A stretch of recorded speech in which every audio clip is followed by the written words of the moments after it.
جی پیارے بچوں، السلام علیکم۔ آج میں آپ کے لیے جو کہانی لائی ہوں وہ ہے پتھر کی شہزادی۔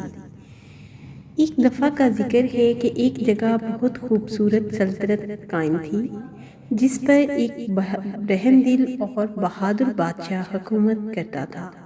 وہ ہمیشہ حق اور انصاف سے کام لیتا اور مشکل وقت میں صبر کا دامن ہاتھ سے جانے نہ دیتا تھا۔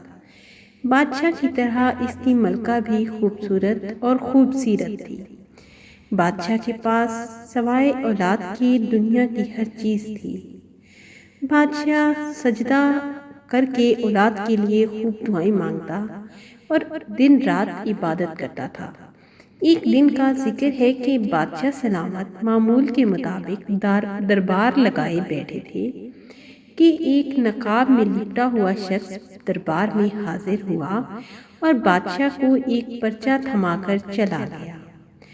پرچے پر لکھا تھا کہ اگلے سال اسی ماہ کی 14ویں رات کو آپ کے ہاں بیٹی پیدا ہوگی، اور سچ مچ ایسا ہی ہوا۔ پورے 1 سال کے بعد 14ویں رات کو بادشاہ کے ہاں بیٹی پیدا ہوئی۔ بیٹی کی پیدائش پر بادشاہ سلامت اور ملکہ بہت خوش ہوئے۔ نہ صرف وہ دونوں بلکہ ان کی پوری رعایا بہت خوش ہوئی۔ محل میں چاند سی شہزادی کی آمد پر پوری سلطنت میں جشن منایا گیا۔ اس جشن میں پوری رعایا کو دعوت دی گئی۔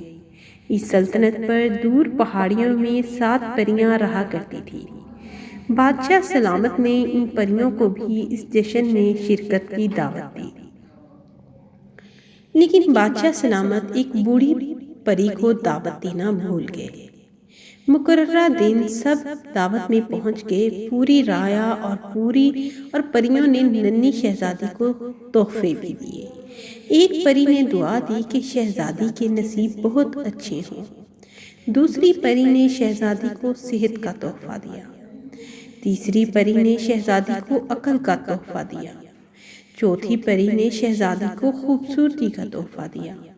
پانچویں پری نے شہزادی کو علم کا تحفہ دیا۔ چھٹی پری نے شہزادی کو لمبی عمر کا تحفہ دیا۔ اتنے میں بوڑھی عورت بھی آن پہنچی۔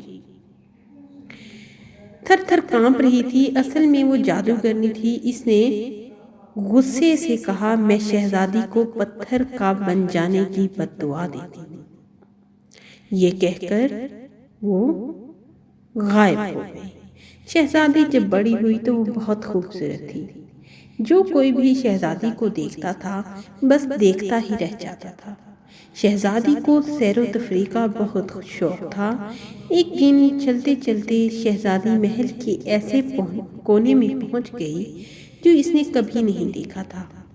شہزادی نے دیکھا کہ ایک بوڑھی عورت بیٹھی وہاں چرخہ کاٹ رہی ہے۔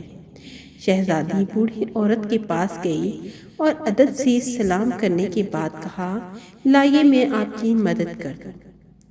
بوڑھی عورت نے شہزادی کو منع کرتے ہوئے کہا، نہیں بیٹی، تمہارا ہاتھ کٹ جائے گا۔ شہزادی نے جب ضد کی تو بوڑھی عورت نے شہزادی کو چرخہ کاٹنے کے لیے دے دیا۔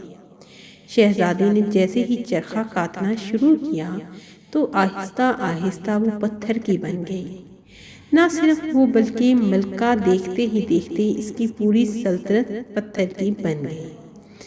اس طرح کئی ماہ گزر گئے۔ پھر ایک دن کسی ملک کا شہزادہ شکار کھیلتے کھیلتے وہاں آن پہنچا۔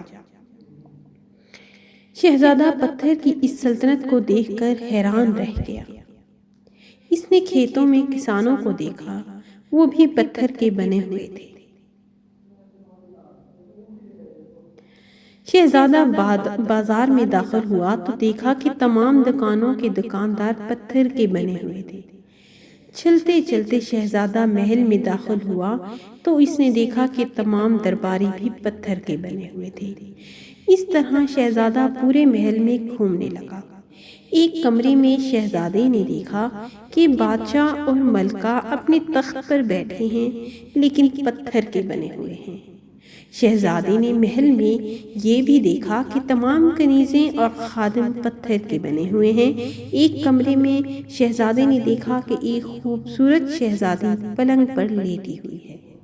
شہزادے نے جیسے ہی یہ پتہ کرنے کے لیے شہزادی کو ہاتھ لگایا کہ کیا یہ بھی پتھر کی ہے، تو جادوگرنی کا تمام جادو اچانک سے ختم ہو گیا اور پوری سلطنت اپنی اصلی حالت میں واپس آ گئی۔ بادشاہ نے اپنی اصلی حالت میں واپس آنے کی خوشی میں شہزادی کو تحائف دینا چاہا۔ اس نیک شہزادے نے تحائف لینے سے انکار کر دیا، تو بادشاہ نے کہا کیا تم میری خوبصورت بیٹی سے شادی کرو گے؟ شہزادے نے ہاں میں سر ہلا دیا۔ اس کے بعد شہزادہ اور شہزادی کی شادی ہو گئی اور شہزادہ اپنی چاند سی شہزادی کو لے کر واپس اپنے ملک چلا گیا۔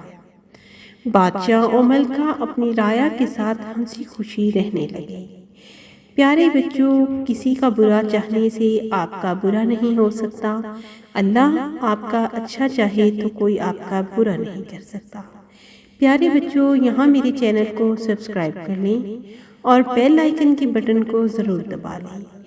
اللہ حافظ۔ پرنسس سٹوریز کی کلیکشن میرے پاس ہے، اس کے لیے آپ کو بیل آئیکن کا بٹن دبانا ہے اور میری سٹوری کو لائک کرنا ہے۔